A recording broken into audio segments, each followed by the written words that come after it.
दोस्तों इस समय जो अच्छे पेनी स्टॉक है वो लगातार दौड़ रहे, काफी शानदार लोगों को रिटर्न दे रहे, यानी महीने 2 महीने में ही पैसे डबल हो रहे। तो ऐसे में अगर आप भी इस पेनी स्टॉक की भीड़ में अच्छे पेनी स्टॉक अगर आप ढूंढ लेते हैं तो वो भी आपके निवेश को कई गुना बढ़ा सकते हैं, यानी आपको मल्टीबैगर रिटर्न दे सकते हैं। और इसीलिए आपको पेनी स्टॉक ढूंढते समय ये ध्यान रखना चाहिए कि कंपनी जिस सेक्टर में काम करी है क्या उस सेक्टर में आगे कुछ संभावना है। जिस सेक्टर में कंपनी का जो बिजनेस है उसमें आगे की संभावना अगर पॉजिटिव है और बिजनेस सही हो तो डेफिनेटली वो मल्टीबैगर बन सकता है। तो आज हम दो ऐसे ही पेनी स्टॉक को डिस्कस करने वाले जो आने वाले समय जबरदस्त रिटर्न दे सकते हैं और पिछले कुछ दिनों से लगातार दौड़ भी रहे। तो एक पावर सेक्टर की कंपनी है जो फॉजिल फ्यूल्स और नॉन फॉजिल फ्यूल्स दोनों में ही काम करती है, बहुत ही पुरानी कंपनी है, बिजनेस काफी सादा है। एक एक देख कि मीडिया सेक्टर से संबंधित कंपनी है जिसका बिजनेस काफी अच्छा है और पिछले 2-3 ट्रेडिंग सेशन से लगातार दौड़ रहा है। तो एक एक करके इन दोनों को डिस्कस करेंगे और जानने की कोशिश करेंगे क्या ये हमारे सपने साकार कर सकते हैं। लेकिन फ्रेंड उससे पहले अगर आप पहली बार हमारे चैनल पे आए तो चैनल को सब्सक्राइब कर दीजिए, एक बेल आइकॉन दबा दीजिए ताकि जब भी नया वीडियो बने पहला नोटिफिकेशन आपको मिले। वीडियो पसंद आए तो लाइक शेयर जरूर कीजिए। चलो फ्रेंड्स वीडियो स्टार्ट करते हैं। मैं हूँ आपका दोस्त SP दवे और हमारे अपने चैनल ऑनलाइन कमाई में आपका बहुत बहुत स्वागत है। तो जो पहला हमारा पेनी स्टॉक है यह कंपनी फॉजिल फ्यूल्स और नॉन फॉजिल फ्यूल्स दोनों में ही काम करती है, यानी कंपनी थर्मल पावर प्लांट और हाइड्रो इलेक्ट्रिक पावर प्लांट के ऊपर भी काम करती है। इसके अलावा कंपनी के विंड सोलर प्रोजेक्ट भी है और काफ़ी अच्छा इसका बिजनेस है, लगातार बिजनेस बढ़ रहा है।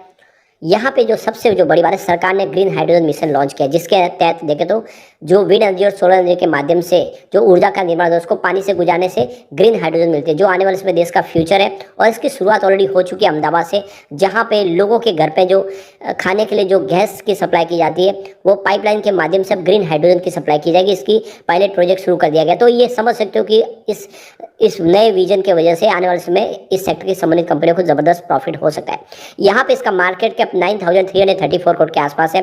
करंट प्राइस की 24.50 की, अगर लो देखे तो 9.05 का और हाई 25.20 का। स्टॉक फिलहाल अपने 52 वीक के हाई के आसपास है। बुक वैल्यू इसकी 34.30 यानी अपनी बुक वैल्यू से अभी भी बहुत नीचे है। इसका ROC 3.42% है और ROE -11.8% है। फेस वैल्यू 10 है। तो फंडामेंटल्स के ठीक लग रहे।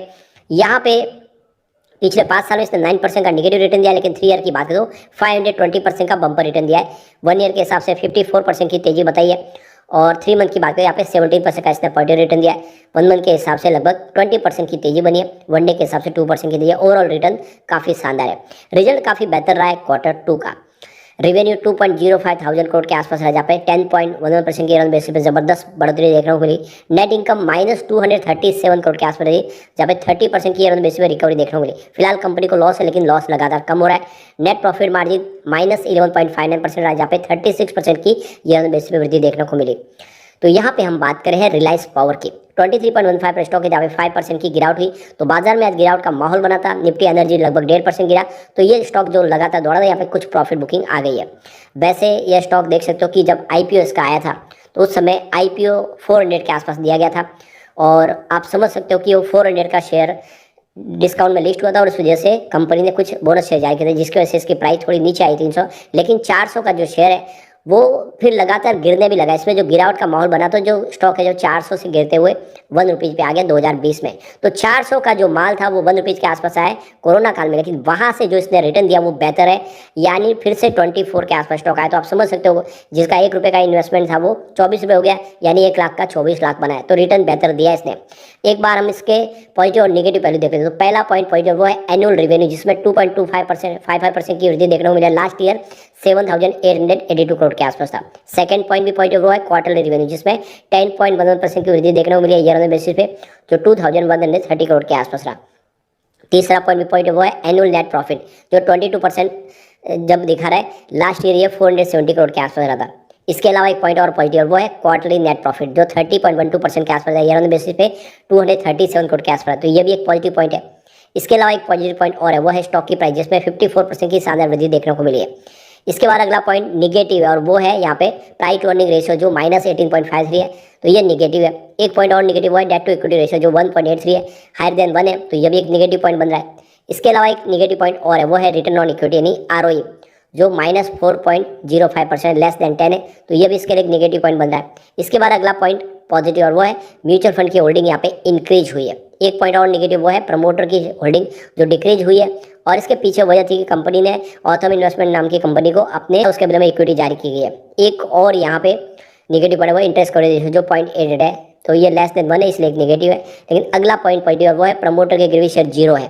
तो यहाँ पे अगर हम टोटल पॉजिटिव पॉइंट की बात करें तो यह आपको टोटल आपको 7 दिखाई देंगे। अगर हम बात करें निगेटिव पॉइंट की तो वो आपको 5 दिखाई देंगे। तो जो पलड़ा भारी है वो पॉजिटिव पॉइंट का, ये आप समझ ही सकते हो, यानी सेहत मजबूत है। यहाँ पे प्रमोटर की होल्डिंग 24.49% है।